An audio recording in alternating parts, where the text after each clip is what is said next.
महाराष्ट्रात आणि कर्नाटकात अलीकडच्या काही वर्षात 4 विचारवंतांचे खून पाडण्यात आले. 2013 साली डॉक्टर नरेंद्र दाभोळकरांचा खून करण्यात आला. 2015 साली कॉम्रेड गोविंद पानसरे आणि उमा पानसरे यांना गोळ्या घालण्यात आल्या.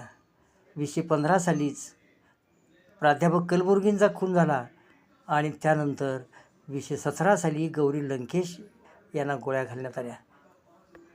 या विचारवंतांना का गोळ्या घालण्यात आल्या? कोण होती माणसं?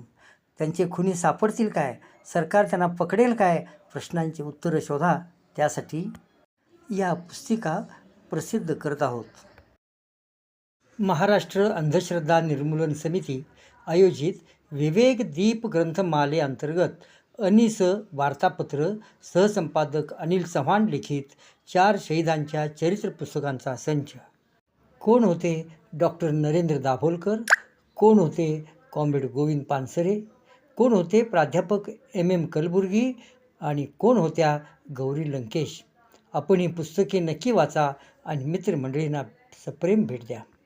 या 4 पुस्तकांच्या संचासाठी सवलतीची योजना आहे.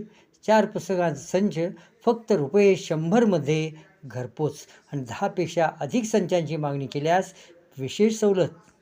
पुस्तकासाठी संपर्क करा. सुहास 99 70 51 22 50, संजय 98 34 15 82 08.